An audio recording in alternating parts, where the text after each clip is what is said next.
juntar, ¿no ves? Y no se va a poder. Entonces, ¿qué es lo que tiene que pasar para que eso cambie, ¿no? Y las proteínas se eliminen? Tiene que destruirse esta membrana basal. En las nefropatías, como en el caso de la diabetes mellitus, una de las principales causas por las cuales empieza a dañarse el riñón es la destrucción de esta membrana basal. Ahora yo les pregunto, si yo destruyo esta membrana basal, ¿las proteínas se van a eliminar en la orina? Pero ya les he dicho, cuando van a hablar con nosotros, no sean valientes, porque algunos tienen la respuesta, pero no, equivóquense. O sea, nosotros no nos van a decir, ay, ¿cómo se está equivocando? Estamos para aprender, ¿no? Entonces, pero sean valientes, ¿no? Claro que salen, porque yo les he dicho que esta tiene carga negativa, pero cuando se ha destruido es como si aquí nosotros tenemos la puerta, ¿no? Entonces miren, lo cerramos la puerta y nadie más entra, ¿no?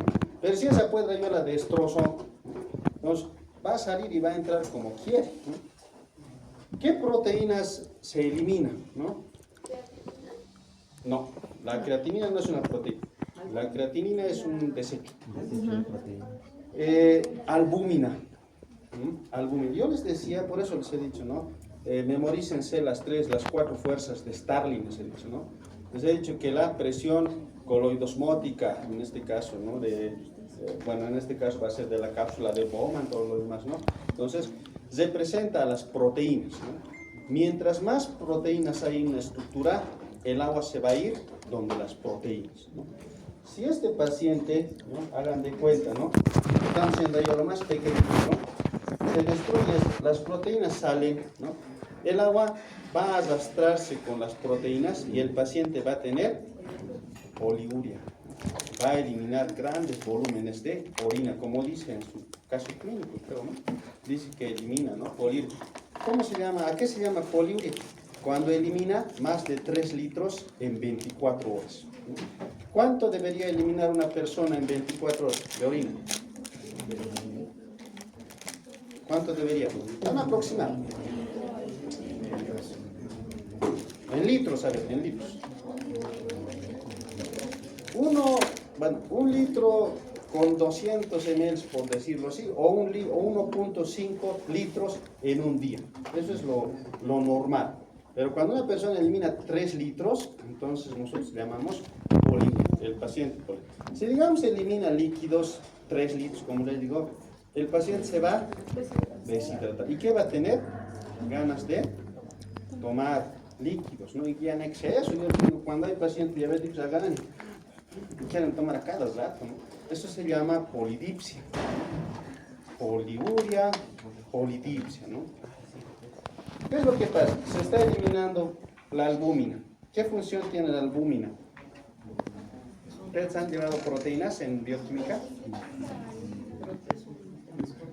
Eso.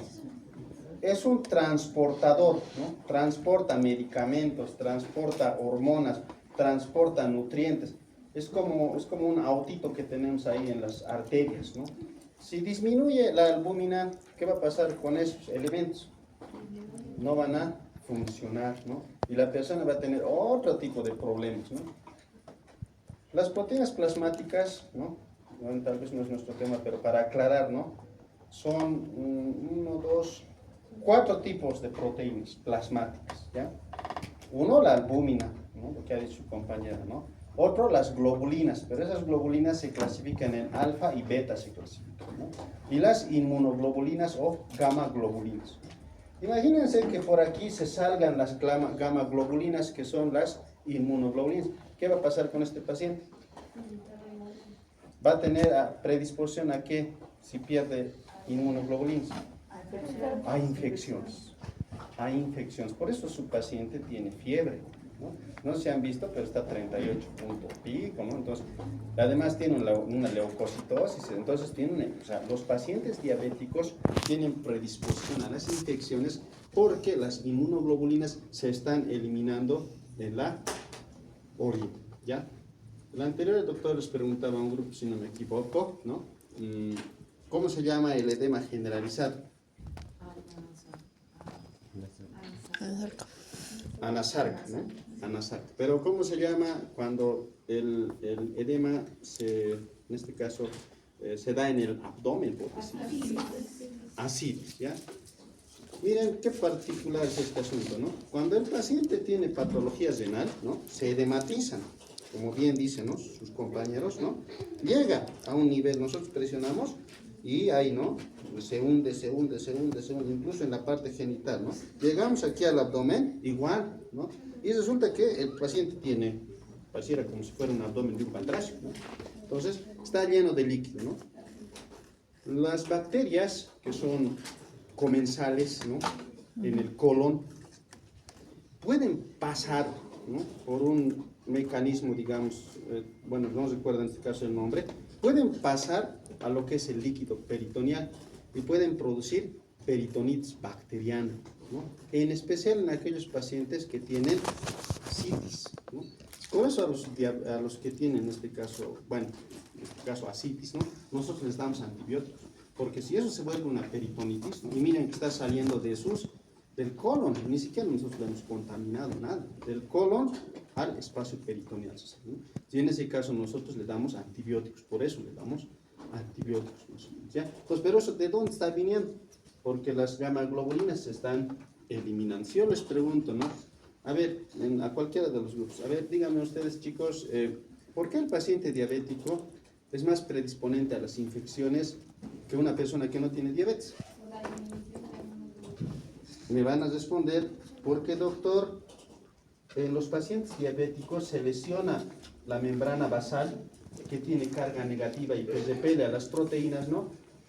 Y como no existe esta barrera o está lesionada, las inmunoglobulinas se salen, y es decir, el paciente elimina inmunoglobulinas en la orina, y por eso el paciente está inmunodeprimido, ¿no? O sea, terminología, ¿no? Nosotros, ¿qué valoramos de ustedes, no?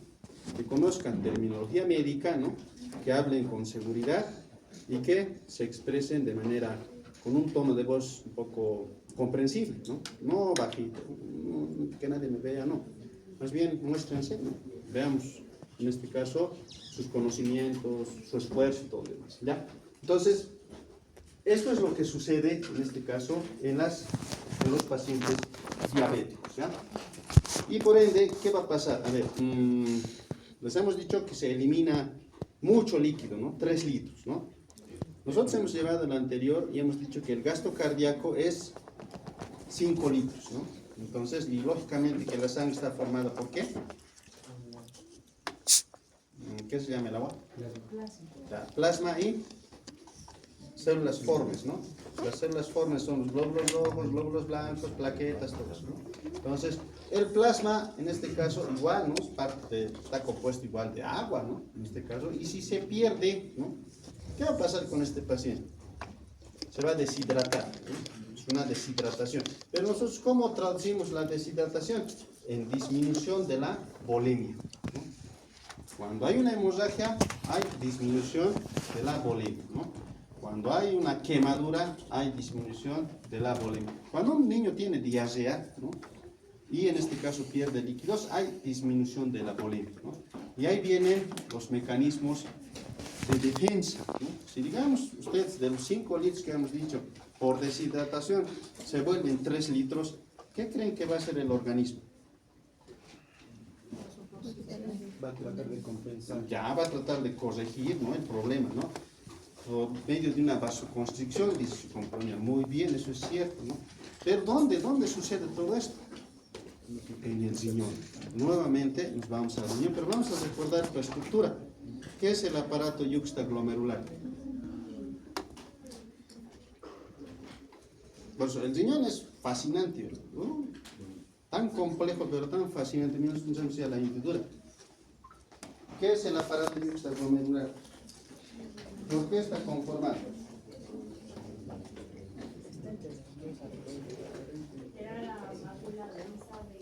¿Está bien? Uno de sus componentes es la mácula densa. También está bien. Células yuxtaglomerulares. Ahí lo dejaremos. Esos dos. Algunos dicen que también las células del mesanquio, ¿ya? Células mesangiales, células yuxtaglomerulares y en este caso la mácula densa, ¿no? Son los 3 elementos que componen en este caso el aparato yuxtaglomerular. De esos a nosotros nos interesan las células yuxtaglomerulares. ¿Dónde están ubicadas? Creo que está entre la arteria y el frente en el medio. A ver si encontramos una imagen, si te bueno, para ver. Esto es molecular, miren, como las proteínas. Les decía, ¿no? Bueno, tal vez para no perder el dibujito, miren.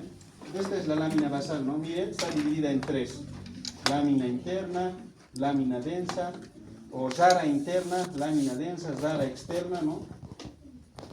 Ya nos dice por aquí, las nefrinas, ¿no?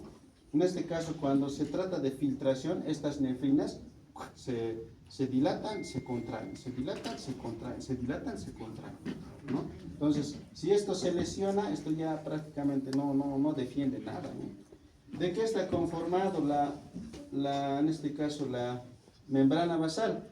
Glucógeno tipo 4, ¿no? El heparansulfato es un proteoglucano, ¿no? Al igual que los otros componentes, ¿no? ¿Cuántas moléculas pasan? ¿No? De 70 kilodaltons, ¿no? Y tiene una naturaleza eléctrica negativa, porque les decía. O sea, es bien particular esa membrana, ¿ya? Bueno, las células yuxtaglomerulares se encuentran, o sea, son una especie de células musculares, ¿no? Que son, ¿qué les digo? Modificadas, ¿no? Es como músculo liso especializado.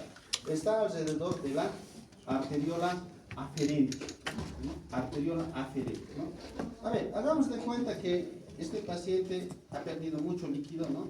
Entonces, como está en la arteriola aferente, aquí está el glomérulo y aquí está la arteriola aferente, ¿no? Estas van a detectar cuando disminuye la volemia. Si disminuye la volemia, como les he dicho, en quemaduras, en deshidratación, en hemorragia, estas van a activarse, ¿no? Y van a secretar una hormona que se conoce como renina, ¿no? Siempre y cuando disminuya la volemia. Entonces estoy aclarando. Yo voy a decir, disculpen, a ver, si un paciente tiene disminución de la volemia, ¿qué mecanismo se activa? ¿No? Y ustedes me van a decir, doctor, ahí intercede lo que es el aparato yuxtaglomerular. Muy bien. ¿Y por qué está conformado el aparato yuxtaglomerular? Por las células yuxtaglomerulares, por la mácula densa y por las células, en este caso mesangiales o extraglomerulares, ¿no? Muy bien, pero ¿cuál de esas células se activa? La célula yuxtaglomerular. ¿Y qué hace la célula yuxtaglomerular? Va a sintetizar la renina, ¿no? ¿Y qué es la renina? Una enzima que va a convertir el angiotensinógeno en angiotensina 1, ¿no? La renina, ustedes están llevando bioquímica, ¿no? Saben lo que son enzimas, saben lo que son sustratos, ¿no? El angiotensinógeno es una, en este caso, proteína, ¿no? Una hormona proteica, ¿no? Que en este caso no tiene funcionalidad, pero cuando la renina lo activa, se va a convertir en angiotensina 1, ¿ya? Todavía no tiene funcionalidad la angiotensina 1, tiene que convertirse en angiotensina 2, ¿no? Y ahí entra una enzima que se conoce la enzima convertidora, en este caso de angiotensina 2. ¿Dónde encontramos esa enzima? En los capilares de los pulmones.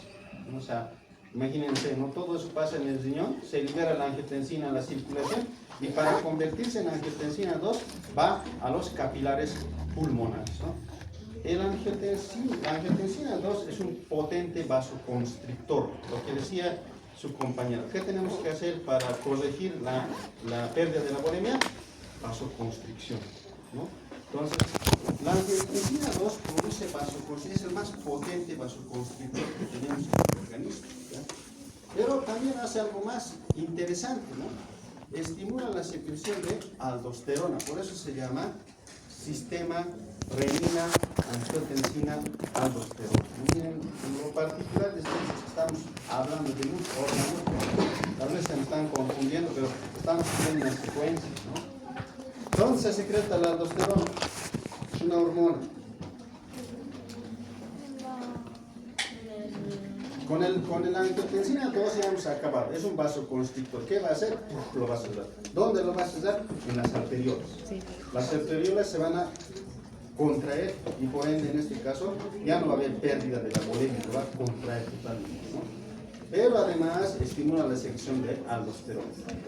Tenemos la glándula suprarrenal allá arribita del riñón, ¿no? Y la glándula suprarrenal tiene 3 capas. ¿Cuáles son? Histología igual, ¿no? Las 3 capas de la glándula suprarrenal. ¿Han llevado órganos endocrinos? Sí. Ya. ¿Cuáles son las capas de la corteza suprarrenal? ¿Qué? Reticular. ¿Está bien? Bueno, de adentro está central. Ya, reticular. ¿Cuál? Fascicular Vascular, muy bien. y la glenomeral. Glomerular. Glomerular. Glomerular, fascicular y reticular en el medio, ¿no? En estas 3 capas se sintetizan diferentes hormonas, ¿no? En la glomerular, ¿qué se secreta? Ya se dice. Aldosterona, ¿no? En la fascicular, ¿qué se secreta? Cortisol, ¿no? Y en la reticular, andrógenos. ¿Ya? Sí, así tienen que memorizarse, ¿no? La angiotensina 2 va a estimular entonces a la capa glomerular, a la glándula suprarrenal, para que secrete aldosterona. ¿Qué hace la aldosterona? ¿Qué función tiene? Nada. Ya, esto por favor, cáptenlo bien, ¿no? La aldosterona lo que hace es, ¿no?, favorecer la reabsorción de sodio, ¿no?, y por ende la reabsorción de agua, ¿no?, y en compensación elimina potasio, ¿no? Nuevamente, ¿no? La aldosterona, ¿qué hace? Reabsorbe sodio, ¿no?, reabsorbe agua, ¿no?, y elimina potasio. Yo os voy a preguntar, ¿qué función tiene la aldosterona? Reabsorbe sodio, por ende reabsorbe agua y elimina potasio. ¿Por qué estás reabsorbiendo sodio y por qué estás reabsorbiendo agua en el riñón? Para una regulación. Hemos dicho que estaba cayendo la bulimia, ¿no? Sí. Que había una caída de la bulimia. Entonces, su objetivo de la aldosterona es secuestrar, ¿no?, en este caso, agua, ¿no?, y sodio, ¿no?, para que no se pierda más, ¿no? Entonces, su objetivo es reponer la bulimia, por eso está reabsorbiendo sodio y está reabsorbiendo agua. O sea, miren cómo está funcionando, ¿no?, el mecanismo, en este caso, de defensa cuando uno tiene hemorragia o sangrado, o en este caso diabetes, como su paciente, ¿no? La aldosterona está secuestrada. Pero no solamente es el único, miren, la aldosterona va a estimular a la secreción de otra hormona, que es la hormona antidiurética. ¿Dónde se secreta la hormona antidiurética?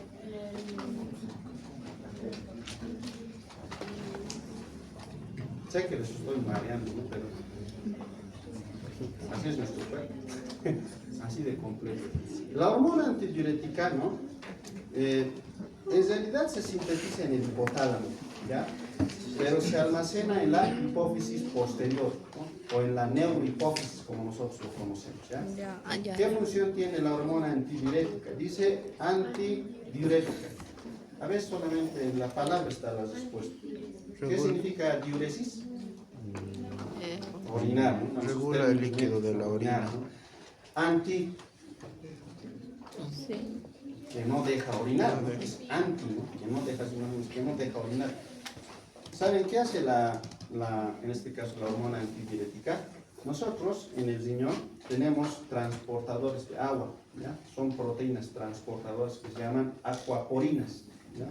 Entonces, estas acuaporinas están, digamos, por decirlo así, normalmente 5, digamos, ¿no?, donde en este caso donde es el túbulo contorneado, ¿no?, proximal, están 5, pero en el túbulo distal igual 5, en el colector igual 5, ¿no?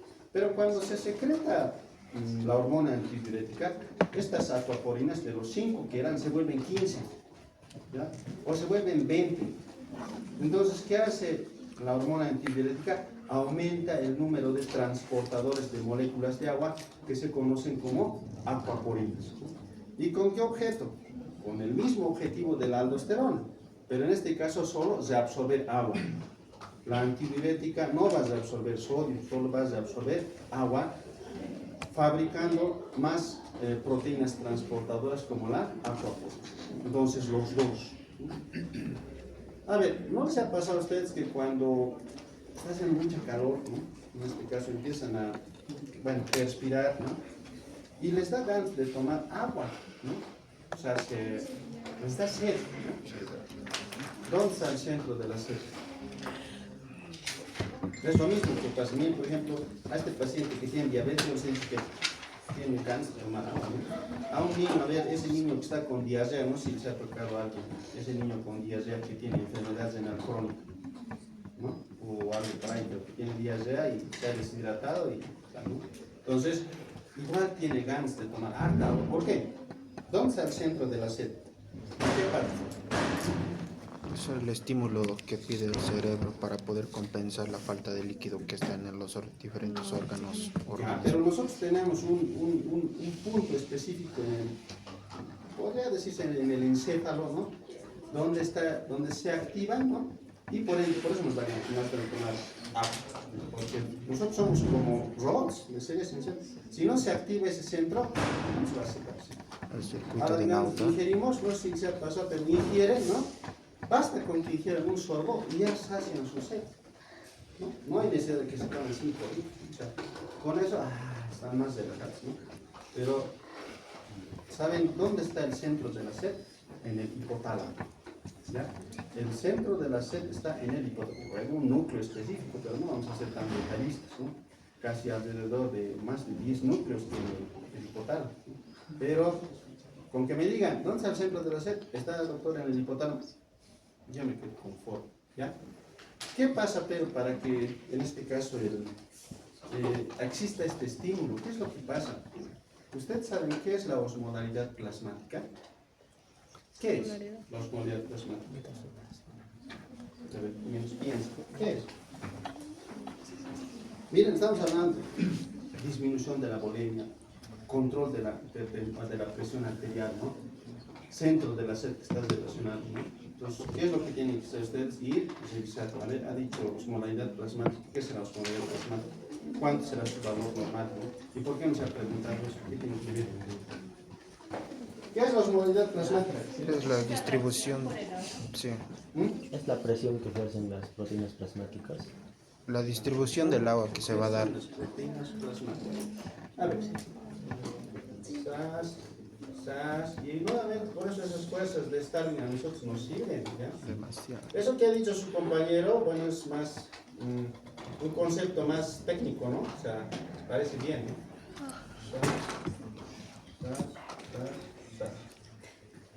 Ya.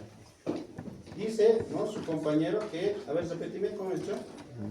La presión que ejercen las proteínas plasmáticas. Ya. Para mí estas son proteínas plasmáticas, ¿ya? Aquí también hay proteínas plasmáticas, pero son pocas. Aquí son varias, ¿no? Entonces, ¿qué es lo que sucede? Cuando hay mayor cantidad de proteínas, en este caso, ¿no? Y menor cantidad de agua, esto es hiperosmolar. Osmolar. Cuando hay menos proteínas y más agua, ¿no? Es hipoosmolar.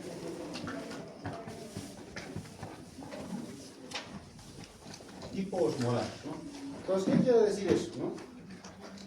Cuando ustedes, en este caso, bueno, o sea, perspiran, si se han dado cuenta, hasta su frecuencia respiratoria aumenta cuando están con mucha calor, ¿no? ¿No? Y ustedes saben que con la respiración se elimina agua, ¿no? En este caso, con la expiración específicamente se elimina agua, ¿no? Y con la perspiración o con el sudor también perdemos agua, ¿no? Entonces, cuando perdemos agua, ¿no? H2O, ¿no? Se sale, ¿no? Por decirlo así, ¿no? Esto se queda más concentrado, ¿no? Y justamente este es el estímulo, ¿no? Esto se llama un aumento de la, en este caso, ¿no? De lo que es el, bueno, como se está saliendo agua, se está quedando más proteínas, ¿no? Y el cuerpo necesita agua. Este es el estímulo para que se active el centro del cerebro. En el hipotálamo, eso es lo que van a detectar, que hay muchas proteínas, ¿no? En este caso, en la circulación, con relación al agua, ¿no? Entonces esto va a activar el centro de la sed para que nosotros vayamos a agarrar un vaso de agua. Entonces, cuando una solución se produce un aumento, ¿no?, de la osmolaridad plasmática,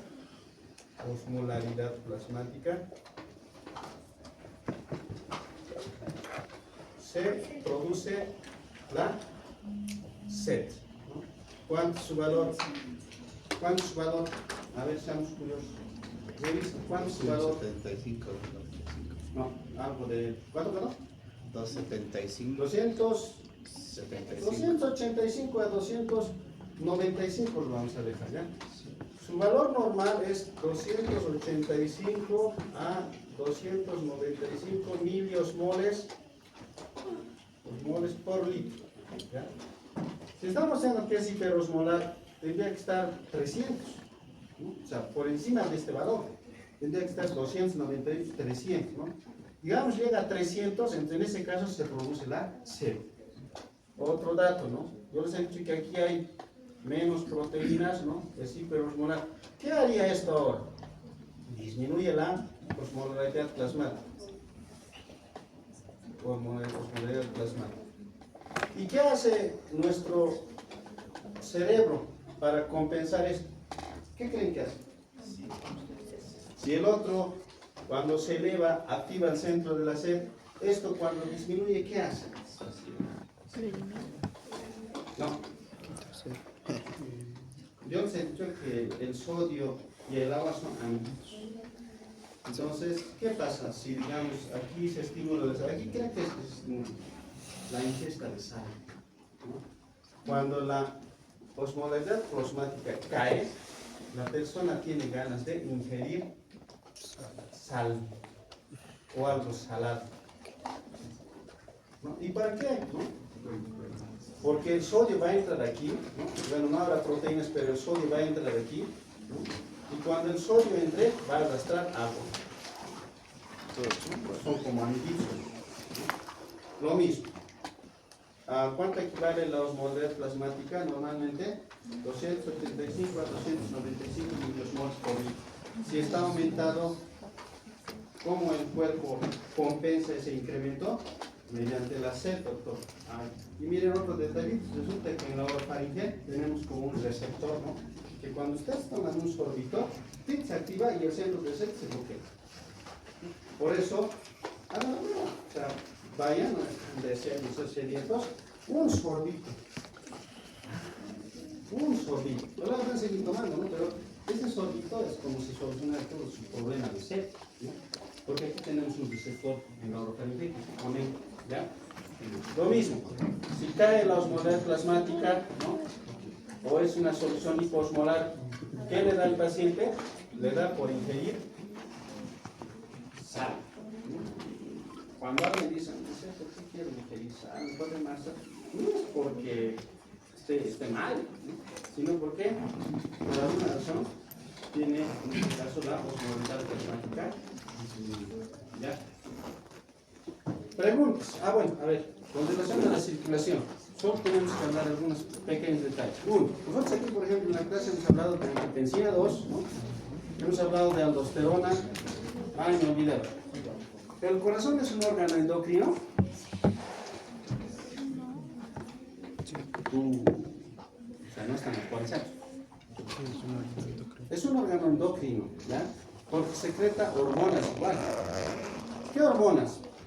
El péptido natriurético auricular, ¿no? Como su nombre lo indica, péptido natriurético auricular, ¿dónde está? En la aurícula. ¿En qué aurícula? Derecha, ¿ya?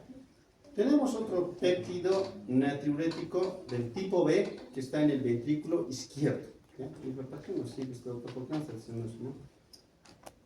Yo les he hablado del retorno venoso, ¿no? Les he dicho que, en este caso, toda la sangre cuando retorna se va a la aurícula derecha, ¿no? Ahí, ¿no? Imagínense que hay una cierre de la válvula, en este caso, tricúspide, ¿no? Una estenosis, ¿no? Resulta que la aurícula no va a poder bombear, ¿no? Se va a chocar y la sangre va a retornarse, ¿no? Por eso aquí las venas se notan de algunas personas, ¿no? Esto va a producir una dilatación de, en este caso, la aurícula derecha, y ese estímulo que va a producir el agrandamiento de la aurícula derecha, es el estímulo para que se secrete el péptido natriurético auricular. Natriuréticos. Entonces, ¿qué significa eso? Natriurético. Diuresis, orina. Natriurético, sodio. Entonces, esta hormona, ¿qué cosa va a hacer? En el riñón va a hacer que se elimine más sodio. Y si se elimina más sodio, ¿quién va a ir después con el sodio? El agua, ¿no? Y por ende, el paciente que tiene ese agrandamiento de la aurícula, ¿no? Gracias a esta hormona, va a eliminar más y va a tratar de reducir, en este caso, el volumen de sangre que se está acumulando en la aurícula derecha. Por eso se llama péptido natriurético auricular, o sea, que es como un antagonista, ¿no? De la aldosterona y un antagonista de la hormona antidiurética, ¿no? ¿Qué pasa con el péptido natriurético ventricular? ¿Ya? Este se secreta cuando hay hipertrofia del ventrículo izquierdo. O sea, han llevado, ¿no? Ustedes en anatomía patológica, hipertrofia, esa terminología, ¿no? ¿Cuándo se produce? Cuando en este caso hay una sobrecarga de presión. O sea, cuando hay un volumen de sangre que lo está empujando al ventrículo, ¿no? Entonces, en ese caso se libera, ¿no? Este péptido natriurético del tipo B, ¿no? Nosotros podemos solicitar en un laboratorio y si está elevado es específico para diagnosticar infarto agudo de miocardio, ¿no? Si nosotros vemos que su valor está elevado sin hacer ecocardiografía, nada, nosotros decimos este paciente tiene sobrecarga de presión, hipertrofia ventricular y posiblemente le va a venir un infarto agudo de miocardio preventivo, ¿no? El paciente que yo le hago que tiene sobrecarga de cavidad y veo que está elevado, este paciente de aquí una semana va a tener un paro cardíaco, ¿no? O sea, eso es lo que nosotros queremos, anticiparnos a los hechos, ¿no? Y si este valor nos sirve, lo tomaremos en cuenta, ¿no? Persona que viene tal vez con cierta obesidad, problemas de hipercolesterolemia, hipertrigliceridemia, ¿no? Tiene, en este caso, el perímetro abdominal superior al rango normal, ¿no? Y estoy describiendo a un posible candidato a un infarto, ¿no? Pero aparte le pido este laboratorio, ¿no? Y veo que está elevado, este paciente se le va a venir un infarto, ¿no? Entonces, nos anticipamos, ¿no? Para evitar después las consecuencias, ¿no? Péptido natriurético del tipo B, donde se secreta en el ventrículo izquierdo, muy diferente al péptido natriurético, ¿ya? Es decir, eso es todo el sistema de control prácticamente, ¿no? De lo que son, bueno, los varoreceptores, como mencionaba su compañero, es lo mismo. Cuando detectan, en este caso, una disminución del flujo, ¿no? Se contraen, o sea, la presión, ¿no? Ellos detectan, los varoreceptores detectan la presión. Si el corazón bombea a una presión disminuida porque se ha disminuido la volemia, ¿no? Entonces se van a activar, ¿no? Van a producir vasoconstricción. Esos son los vasoreceptores, ¿no? Dentro de los vasos sanguíneos existen hormonas, ¿no? Tenemos a la endotelina y tenemos al óxido nítrico. Memorícense bien esto porque son antagónicos, ¿no? La endotelina produce vasoconstricción, ¿no?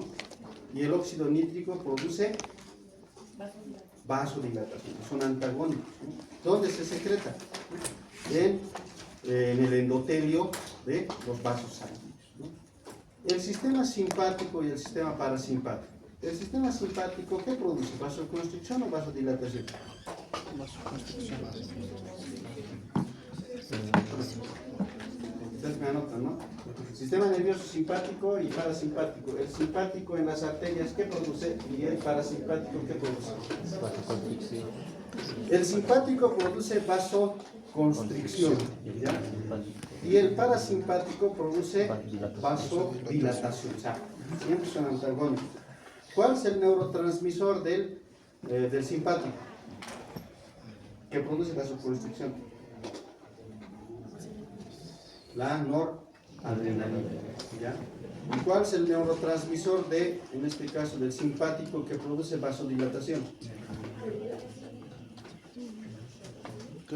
La acetilcolina, ¿no? Acetilcolina, ¿ya? Yo os voy a preguntar eso. ¿ya? O sea, yo voy a, en este caso, quiero que sean cosas concretas. Como les decía, vamos a jugar después, ¿no? Si una vez ustedes conocen, es como un mapeo, ¿no? Ustedes identifican todo, entonces después se arma el jueguito. Entonces yo os digo, miren, si se aumenta la volemia, ¿no? Disminuye. Si se aumenta la volemia, ¿qué mecanismo se va a activar?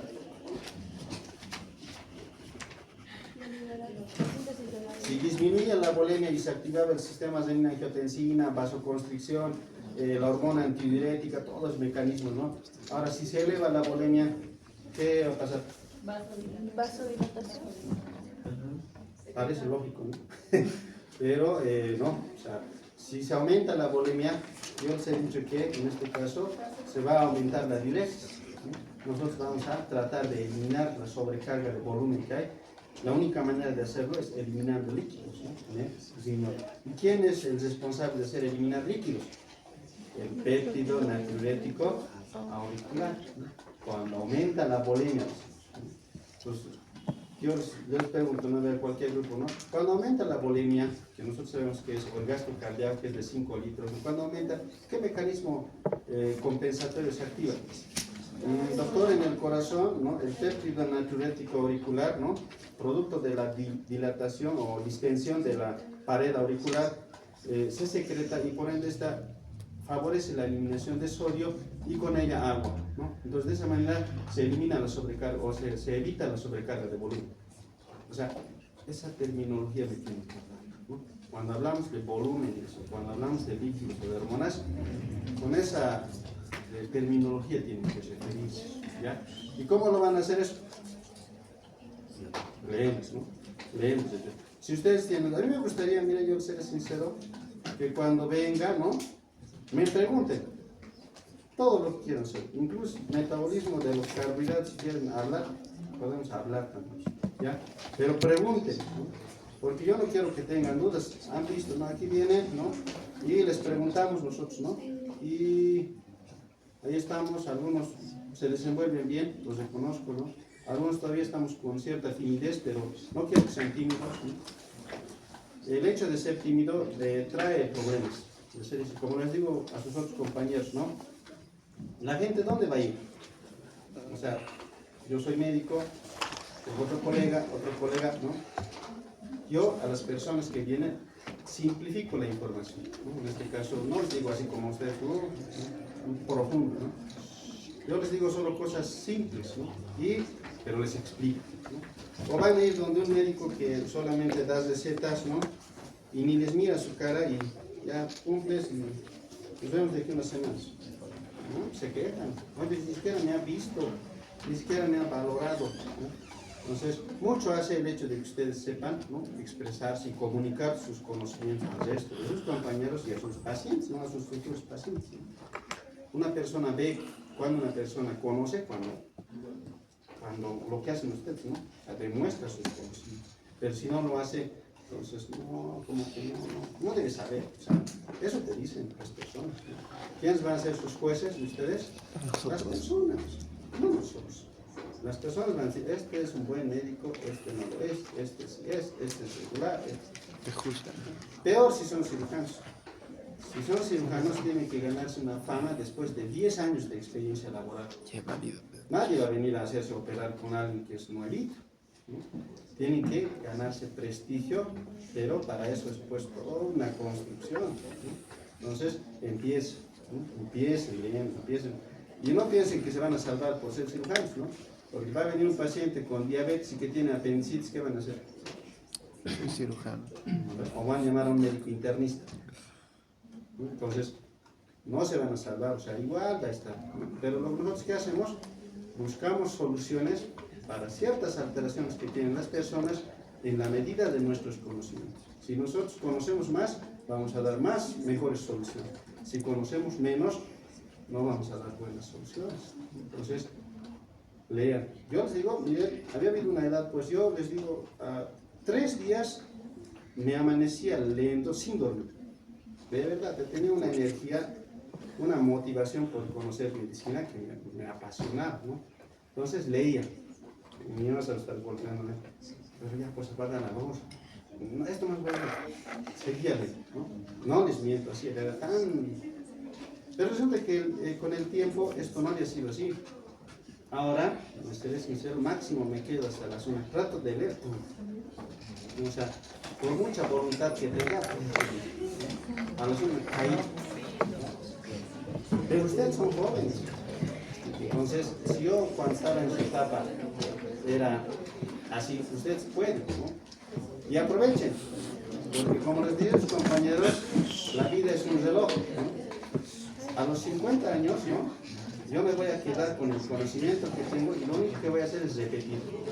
No voy a aprender más nada. A partir de los 50, 55 años, la gente ya no aprende, repite. Por eso, los papás, ¿no? Cuando llegan a esa edad, a ustedes, ¿qué dicen? Cuando era joven, ¿no? Yo hacía esto, recuerda, ya no aprende, recuerda. Los abuelitos peor.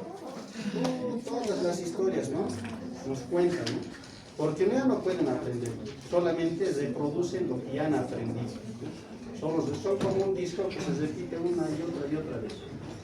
Ustedes están en la flor de su juventud, pueden leer, entonces van a aprender. Y no se congelen, por los 55 años se van a quedar con el conocimiento que tienen. Y así como a veces dicen, ¿cómo no vas a saber manejar el celular tan fácil?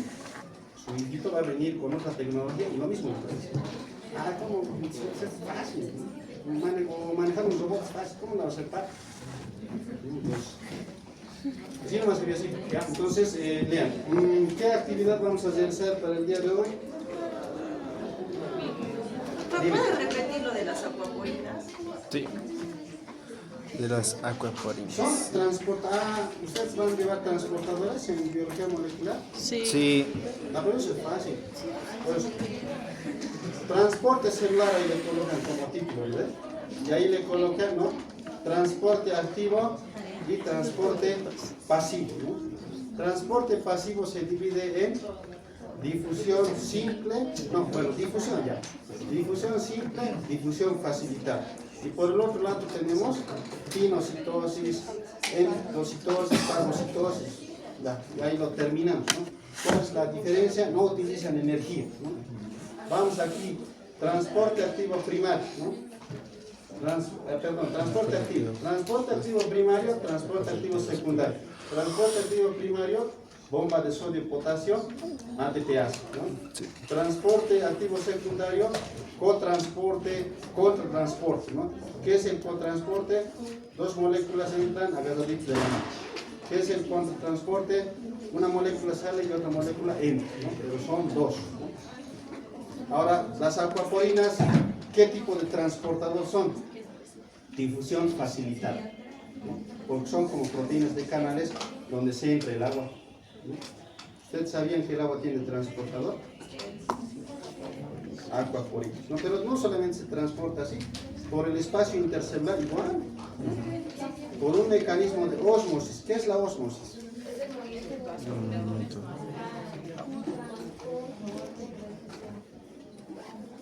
¿Qué es la ósmosis? Tiene su concepto, ¿no? Es el paso de una sustancia a través de una membrana semipermeable, de una concentración Mayor a menor. A favor del gradiente de concentración. a favor de un gradiente de concentración. Pero lo que a mí me interesa fuera del concepto es que sepan cómo funciona ese mecanismo, ¿no? Habríamos de igual, yo cuando estaba trabajando en el área rural, ¿no? Sabrán que no hay muchos recursos, ¿no? Resulta que un señor me dice, no, doctor, la verdad que tengo inflamada la garganta, me duele todo eso, ¿no? Pero resulta que yo como tratamiento me ingiero sal y me desinflama. ¿Eso es cierto? ¿Qué mecanismo está utilizando? La ósmosis. ¿Sí? Si ustedes dicen, a ver, ya, yo tengo aquí una inflamación, ¿no? Me ha picado un mosquito, ¿ya? Le pongo sal, ¿sí? Lo envuelvo. ¿Qué creen que va a pasar? Se va a desinflamar, ¿no? Se va a desinflamar por el mecanismo de ósmosis. Donde hay sal, el agua se va a salir. O sea, el sodio, ¿no? En este caso, o la sal, como yo le llamo, ¿no? Donde esté, siempre va a estar acompañado de agua. Siempre. Eso, recuérdense, donde hay más sal, siempre va a haber. Y este paciente, miren, si tenía dolor de garganta y se tomaba sal, Sí, pues eso es cierto. Le va a desinflamar y le va a ayudar, o sea, eso es correcto, eso no es mentira. Tal vez él no conoce, ¿no?, qué está haciendo, pero eso para nosotros es osmosis. Entonces, así quiero que lo apliquen. Quiero que todo su conocimiento lo pongan en cosas simples, no hacernos, bueno, tal vez el concepto es importante, pero más me interesa cómo funciona el mecanismo, ¿no?, para que ustedes después entiendan. ¿Ya? ¿Qué hora es? 11:10. Falta de eso. Dibújenme nuevamente. Salida. Yo quiero hacer un señor así después.